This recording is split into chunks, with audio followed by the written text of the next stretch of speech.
Good morning and welcome to the Berkshire Health Radio Program. This is Mike Leary, your host, and today we're going to be talking about bariatric weight loss surgery. Joining us is the director of the Berkshire Center for Weight Loss Surgery at Berkshire Medical Center, and that is Dr. Andrew Lederman, who is the bariatric surgeon in the region. And good morning, Andrew. Good to have you. Glad to be here. Thank you. So let's go back in time to when Andrew Lederman came to the Berkshires. And first of all, tell me, what does it take to train to be a bariatric surgeon? What are the things that you have to go through to get your certification and get ready for that? Sure. So after, obviously, medical school, it takes 5 years at a minimum of training as a general surgeon. Mm-hmm. That's your residency program. So I did that for 5 years, and then I did 2 years of additional training at Emory University in Atlanta in minimally invasive surgery, including bariatric surgery or weight loss surgery. So it was 7 years after medical school. Wow. Long time. It's a long time. Long time. And that was a fellowship program that you were in. That was a fellowship program. You know, the techniques that we use for bariatric surgery are fairly specific, and they really focus on minimally invasive surgery. So it does take some extra training and skill to learn to do things either laparoscopically or robotically, since I think that gives the best advantage to the patients. And you've been in the Berkshires for many years now. 2004. 2004. Wow. How time flies, right? I know. What brought you here as opposed to, you could have pretty much gone just about anywhere? Yeah, you know, there was an opportunity here to start a program. I really wanted to design a weight loss surgery program with some very specific goals.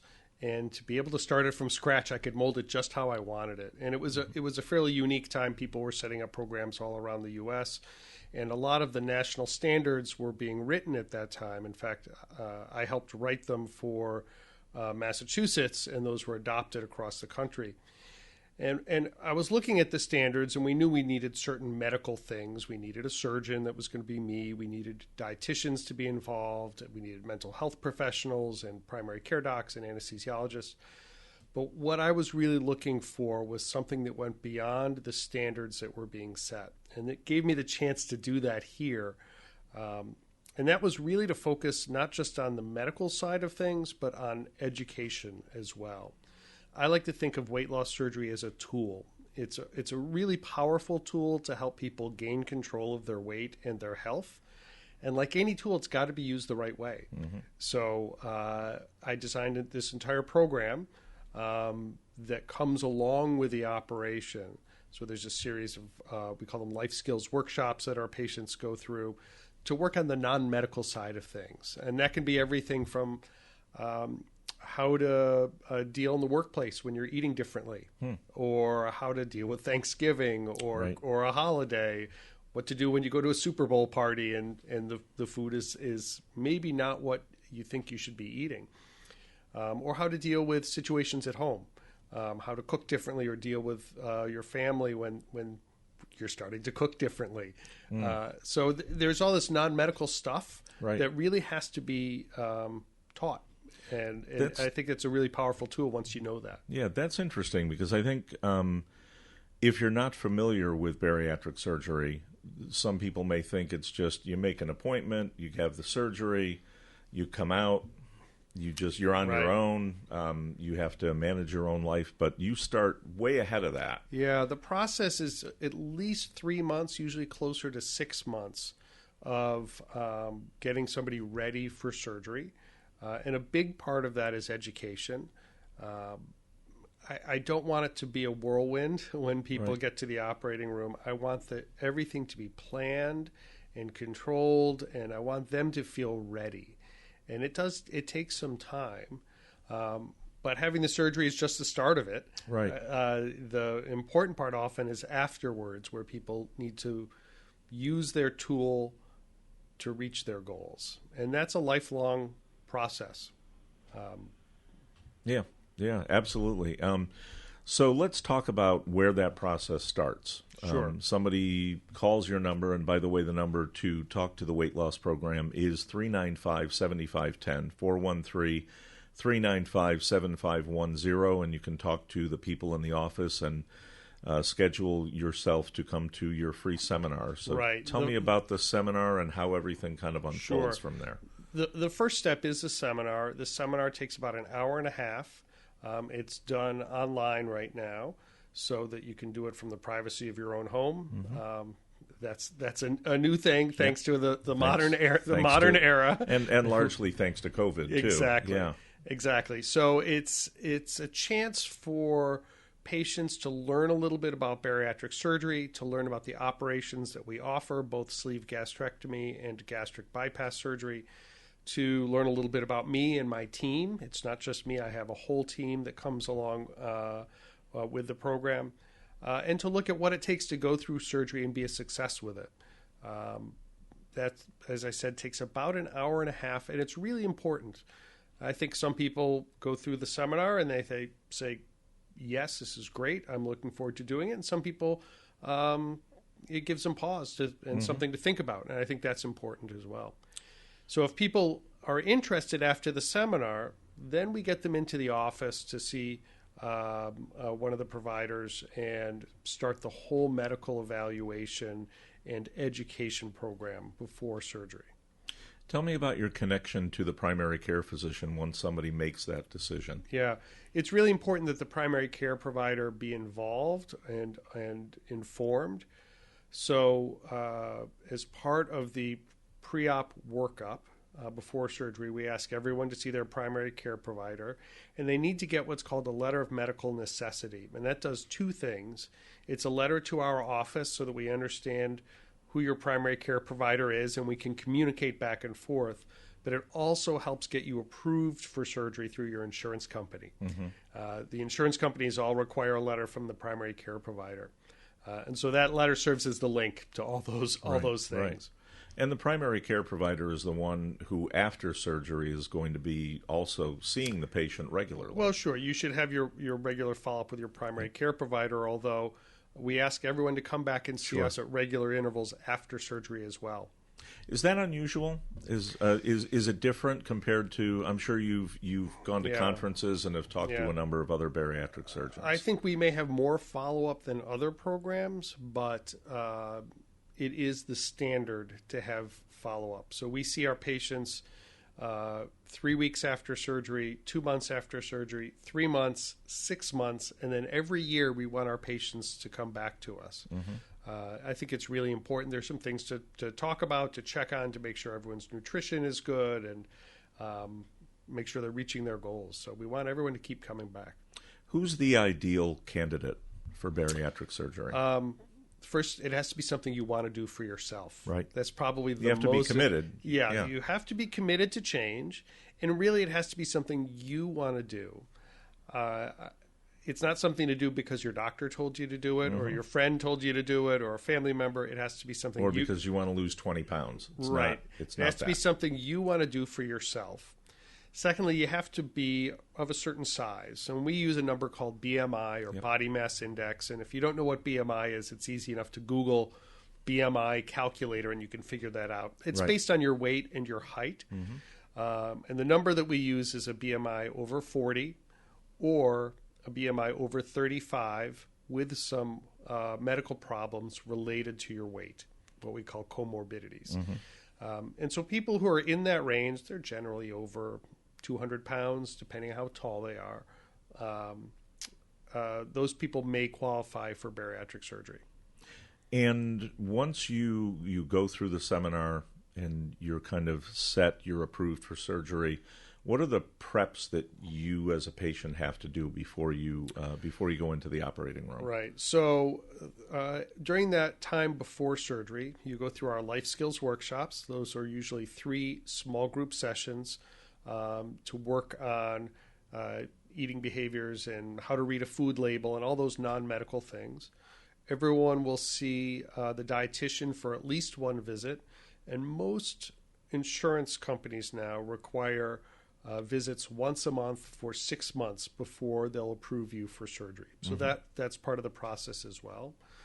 We do give everyone a weight loss goal. Mm-hmm. It's usually a fairly modest goal, about 10% of someone's extra weight. So if you're 100 pounds overweight, we'll say, you need to lose about 10 pounds before surgery. And we do that for two reasons. It may seem counterintuitive that we're asking people who can't lose weight to lose weight, but everyone can lose small amounts of weight, and it makes your operation easier and safer. That's really what it comes down to. It literally gives me more room to do what I have to do. So everyone has a weight loss goal to reach. If you're a smoker, we make sure you stop smoking. That's really important. Yeah. Smoking raises your risk of just about everything bad that I can imagine. It is related to every morbidity you can imagine. Yeah, and it raises your risk around surgery significantly. So we make sure everyone who's a smoker stops smoking and is off nicotine altogether. Everyone does see a mental health provider before surgery. There's a visit usually with a social worker or sometimes a psychologist. That's required by our program, and it's really required by every insurance company as well. And that's just an opportunity to make sure that there's no mental health issues that could stand in the way of being a success with surgery. It's usually not a big deal. Right. It's a simple hour-long visit, but that's an important step as well. I would assume also another key factor in, you need to start losing weight before surgery is that kind of means you're really committing to the program. Yeah. You're not just saying, well, I'm just going to wait till surgery, and then once that's done, all the weight drops off. Yeah, no, the process starts early. It's not just something that starts after surgery. After surgery, it's interesting. For the first year after surgery, it is pretty easy to lose weight. And, the saying that I like to use is that for that first year, the operation does 90% of the work, and maybe you're doing 10% of the work. After that, the second year after surgery, you're doing 40% of the work, and the operation might be doing 60% of the work. But from then on, that switches, and the operation will still be there to help people, but you have to keep up those good habits that you've learned. Those first couple of years, it's so easy. That's the time to learn how to use it the right way. Because after that, the operation is maybe doing 40% of the work, and you're doing 60% of the work. So you have to continue to eat well, make good choices, good quality foods, high protein, low fat, low sugar, keep your portions small, and get some exercise. Because you can fail, unfortunately. And let's talk about that. Yeah, it's really interesting. As a doctor, I can't think of anything that we recommend our patients that has a 99.9% failure rate except diet and exercise. Yeah, there you go. That's true. if you are obese or overweight and you go and see your doctor, they'll say, you really need to lose weight. You should go on a diet. You should get some exercise. And I'm not knocking dieting. Dieting is really important. And if you can lose weight through diet and exercise, it is by far the best way to do it. And that's where you should start. But the data, the truth of it is that if your BMI is over 40, meaning you're over 200 or 250 pounds or so, depending on your height, your chances of losing weight and keeping it off through diet and exercise is less than 1%. Wow. It's actually 1 in 1,000. Yeah. And that's been my experience here. I see a lot of patients. And I think over the 18 years that I've been here, I've probably had 1 or 2 patients come and see me and say, you know what, I'm going to try and do this on my own and succeed and keep it off. About 1 in 1,000 can do it. It's horribly, that's a depressing number, right? Yeah. Telling patients to stop smoking works better than telling patients to diet and exercise, unfortunately. So diet and exercise is really frustrating and doesn't work well. If we compare that to bariatric surgery, and that could be either gastric bypass or sleeve gastrectomy, the numbers that we typically see is 80 to 90% of patients will lose at least half their excess weight. So that means that if you're 100 pounds overweight, people will lose at least 50 pounds and keep it off. Now, I don't expect people to get down to ideal body weight. If you're a woman and you're 5'2" and weigh 220 pounds, you're not going to get down to 115 pounds. That would be an unrealistic expectation. And there's a number of reasons why that is. It turns out that if you lose about half your excess weight, that's when we see all the medical problems get better. We see diabetes get better and high blood pressure and sleep apnea and joint problems, all those problems that come along with being obese. So we see people reach those goals. And about 80% or 90% of people will have successful weight loss with bariatric surgery. It's not perfect, for sure. I don't expect people to get down to ideal body weight. As you said, it's a lifelong process. It is a lifelong process. Yep. But I expect people to lose enough weight to see the health benefits from weight loss and to feel better about themselves. If you look at the results that we get, we see people generally have a longer life, so we can actually prevent people from early death. People have a longer life. We decrease the risk of cancer. There are actually cancers that are more common in people that are obese. Not only are they more common, but they tend to present later and be more difficult to treat. We see that people will have improved quality of life. We can actually measure that, and people will generally report a higher quality of life with weight loss and bariatric surgery, and their health problems get better. Although, I can't think of any intervention as a doctor that we can do that can treat 5 different medical problems all at once. And you can actually, as I recall, diabetes you can get everybody off their medications. So the data shows that about 75% of patients will have 85% of patients will have significant improvement in diabetes. 75% will get off their meds completely. Wow. Yeah, that's huge. That's amazing. That's huge. To get people off their insulin or off their medications for diabetes is a really big deal. So let's talk about the surgeries themselves. You have gastric bypass and sleeve gastrectomy. Let's start with gastric bypass, which is the one that's been around for a long period of time. We've been doing gastric bypasses using minimally invasive techniques since around 2000. It's something that I do frequently. I've done thousands of these. And it has 2 components to it. We make a very small stomach, and we reroute the intestines. And that does several things. It means that people get full very quickly when they eat and are not hungry, which is really important. We call that satiety or restriction. And that's a really powerful tool to help limit how much people eat. The second thing is by reworking the intestines, we see changes in metabolism that are really powerful. So that causes several things to happen. The first is that diabetes gets better virtually overnight. So we see rapid improvements in health. The second is really interesting. I meet a lot of patients who are obese who tell me that they go on a very low-calorie diet and don't lose weight. And a lot of doctors may not believe that, and family and friends may not believe it, but it does happen. And that's because your metabolism slows when you go on a very low-calorie diet. After a bypass, that doesn't happen. So there are actually hormones that are made by the intestines that we alter by rerouting things the way we do it. And so people's metabolic rate stays active. So you go on a very low-calorie diet after a gastric bypass, and people are full. They don't feel hungry because their stomach is small, and their metabolic rate stays active, and so they lose weight. It's amazing. Every time I see it, it's kind of fascinating to me, and it's really exciting to see people make progress when they've never been able to make progress before. And those first months after that surgery, the weight drops off rapidly. Yeah. People generally will lose about 2/3 of their excess weight over that first year after surgery. So then we have sleeve gastrectomy. What's the difference between the two of these? So the sleeve gastrectomy doesn't involve any work on the small intestine. It really removes the majority of the stomach to just leave a smaller stomach. So it's primarily restrictive. That small stomach is supposed to provide that feeling of fullness, that feeling of satiety, so people eat less. So there's not that change in metabolism the same way. So most people will qualify for either operation. The basic criteria are the same. So I like to work with patients to say, which one interests you the most? Which one do you think fits you? We spent a long time talking about the risks of both operations. Every operation has risk associated with it.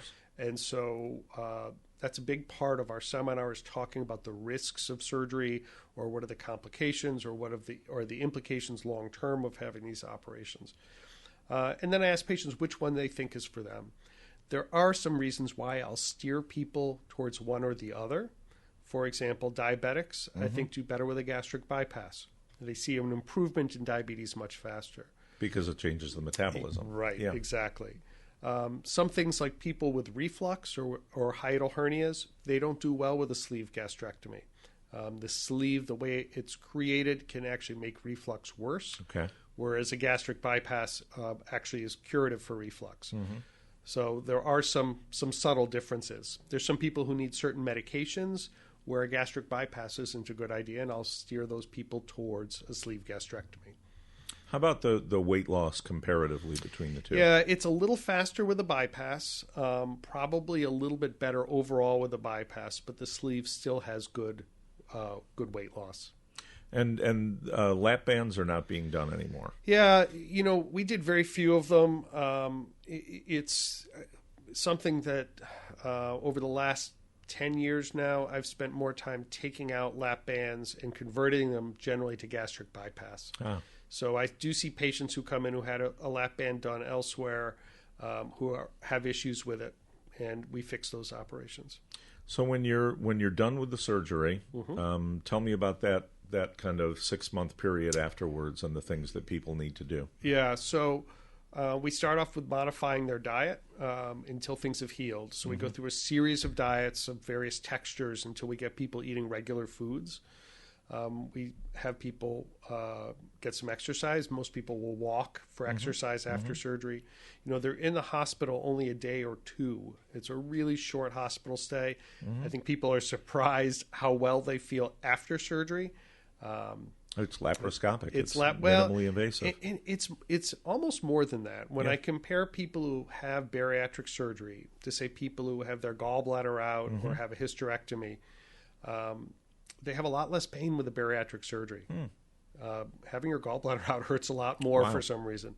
So people feel pretty good, and so they're up and walking very quickly. And most people should be out walking for exercise after surgery, so we encourage exercise. We advance people through a series of diets, and then we have regularly scheduled follow-up in the office. There are some vitamins we put people on. We start really simple with some chewable vitamins about 3 weeks after surgery. We put everyone on a multivitamin, on some vitamin D. Living in New England, coming into our long winter, vitamin D is important. It's sunny today, which is odd. Yeah, exactly. Yeah, usually you're too covered up to get the benefits of the sun. Multivitamin, vitamin D, and B12 is always important when we operate on the stomach. And there are vitamin levels that we check, actually, regularly scheduled intervals to make sure people are getting enough protein and getting the vitamins that they need. What are the kinds of food that you're going to eat after bypass surgery, and what are the kinds that can make you sick? Yeah. The big thing is not to eat too much. Yep. I think protein is king. Protein is really what your body needs to make new muscle cells and new hair cells and new liver cells and all these things that we have to do. So we tell people to eat their protein first. When you're eating a small amount of food, you want to get the important nutritional stuff, and that's protein. So protein comes first, whether it's a sleeve or a bypass. Other things like sugars and fats and carbohydrates in small amounts. A lot of diets that people may be used to really concentrate on eating your vegetables. We actually tell you wait until after you've had your protein. Vegetables are important, but they don't have the protein that your meat or your fish or beans may have. So it does take a little bit of learning to understand the best way to eat afterwards. The one thing that I tell people to avoid, especially after a gastric bypass, are concentrated sweets. If you eat concentrated sweets, like a milkshake, or regular soda, all that sugar goes right through the little stomach into the intestines and causes something called dumping syndrome, where it draws fluid into the intestines and makes people feel pretty lousy. So concentrated sweets are not your friend. It's not something you need, and I tell people to stay away from it. How about from a kind of psychological viewpoint? How do you How do you talk to patients about, geez, I've lived on sweets and sugar for so long and I still have that in my head? Yeah, it's interesting. A lot of people just lose their sweet tooth. Wow. And there's some data on why that may be, but it's interesting. It just, for some people, goes away. They're just not interested in it. And I'll hear this where people will try a little bit of birthday cake at a party or have a little nibble of something, and they'll say, yeah. Didn't taste as good as it used to. I'm not sure why I really liked this before. And so some people will just lose their sweet tooth, and other people learn to really moderate that. That's great. Yeah, it's an interesting phenomenon. It just goes away. We are just about out of time. I want to give out the phone number once again. If you're interested in pursuing the bariatric program, the number to call for the Berkshire Center for Weight Loss Surgery at BMC is 413-395-7510. That's 395-7510. And Andrew's team will help get you prepared, get you signed up for the seminar, and take it from there. And Andrew, thanks for being with us today. Very informative program. Thank you. It's been great. That'll do it for another edition of the Berkshire Health Program. Have a great weekend.